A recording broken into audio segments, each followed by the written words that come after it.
Welcome to another edition of Dirty Data here on the fourth period. That's Aaron Ward and Shane Kelly. I'm Dave Pagnotta. And gentlemen, let's touch on the New York Rangers. They're 2-1-1 in their first four games of the season. They made an offseason splash by bringing in Barclay Goodrow. They've got Adam Fox, the Norris winner, up for a new contract. They give the big contract to Mika Zibanejad. A lot of talent on this team, Wardo. How do you view their start to the season, and are they on the upswing? It's been pretty good. I think coming into the season, most of the talk about New York was around the Islanders, and everybody's picked to make the Stanley Cup playoffs. But in watching these games, the Rangers have been just as impressive, if not more. And you start to wonder how they're doing it, right? It's not firepower on special teams or near the bottom third in penalty kill, bottom third in power play. What I got to tell you is Shesterkin has been absolutely outstanding. His goals against, 5 given up against Washington and total of 5 against the next 3 games. When you start to look at this team, you start to realize the top-heavy guys, the star players, are really actually getting it done. Only 9 guys in this roster have put up points. The Foxes and the defensemen and Trouba, they've done their job. But essentially, if you look at the most impressive guy for me, has been Chris Kreider, a guy who's had to play that power forward type style game, and some of the pressure's been taken off of him. And what you start to see evolve now is the attention he's getting for his Joe Pavelski-like presence in that front. He's been outstanding. Nothing gets by puck-wise that doesn't get touched by Kreider as it crosses through the slot. So he's been a presence to have to deal with. Ask Montreal, ask Toronto. They struggled to deal with him. And I think over time, when Kako comes back to this lineup and everybody gets healthy and more accustomed to playing with each other, this will be a force to be reckoned with. Yeah, just a word of caution on Kreider. I feel like I'm always the negative guy around here, but he's shooting 27.3% right now.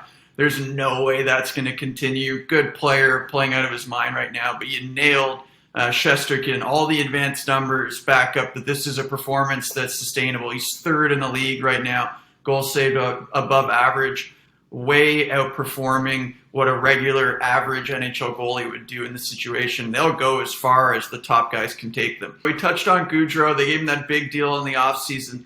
Myself and the rest of the analytics community hates that contract. He went from playing with Yanni Gord and Blake Coleman, 2 of the best, if not the best third liners in hockey, to now playing with Dryden Hunt and Kevin Rooney. And he's got to carry this group now. There's nothing in his performance from the last couple seasons in Tampa that say that is going to happen, or that if it does, it'll happen sustainably. So the bottom end of this lineup, both front and back, I think could be the limiting factor for this Rangers group.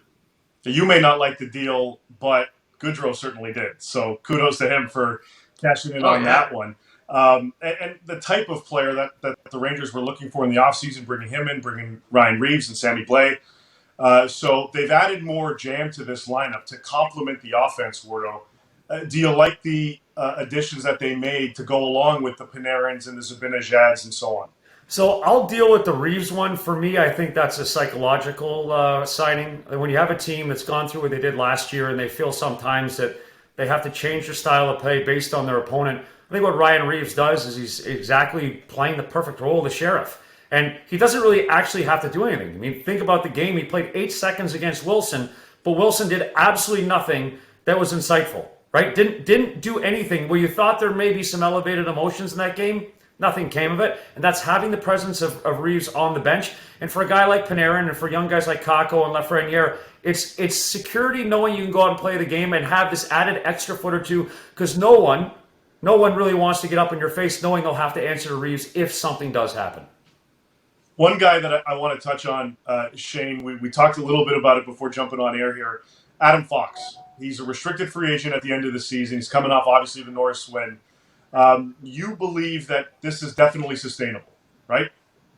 Yeah, one of the things you look for when you're trying to project these players forward is not only what they've done, the last season or two, but you can also look at what they did in junior, where they were drafted, all these things to, develop like a prior history for the player. And everything in that suggests that he is going to be a perennial Norris contender, so long as he can stay healthy. Part of the book on Fox is that he's a smaller defender. If you can get physical with him, you might throw him off his game a little bit. I don't think that's true, but, Warda, you played for years. Like, it helps if you're a big body. Adam Fox isn't that, but what he is a one-man breakout machine. He can carry the puck and pass it like almost no other defenseman in the league. Those skills don't age. He'll be as good as that today, if not better, in a couple years' time. So for me, he is the building block, and you can't pay defenders like that enough money. And one word of warning, too, when you talk about skills don't age, think about what happened with Kotkaniemi. Teams will know there's a possibility of offer sheets on the horizon. That's my answer right there. Do you sign him and you pay him what he's worth? Well, if that's the case, gentlemen, we think what's ballpark? 9.5 or higher? In that range. Okay. More than you had made in New York, right, Bordeaux? That's for sure. Here's the thing. If you took what I made in New York, you would have to multiply it by 5 or 6 to even hit the honey hole for what his number is going to be. So that should be your answer right there. There we go. Record breaking, I think. Record breaking. I would pay it too. The guy, he's got lots of years ahead of him, and he plays a style that lends itself to any system and any team around the National Hockey Well, you build the system around it. Well, they've got a lot of building blocks in New York, and this is going to be a team that is, I mean, like you said it off the bat. We've been talking about the Islanders for so long. Give it time, Ranger fans. We'll be talking about the Rangers just as much in the very, very near future. That's Aaron Ward and Shane Kelly. I'm David Pagnotta. Thanks for watching another edition of Dirty Data.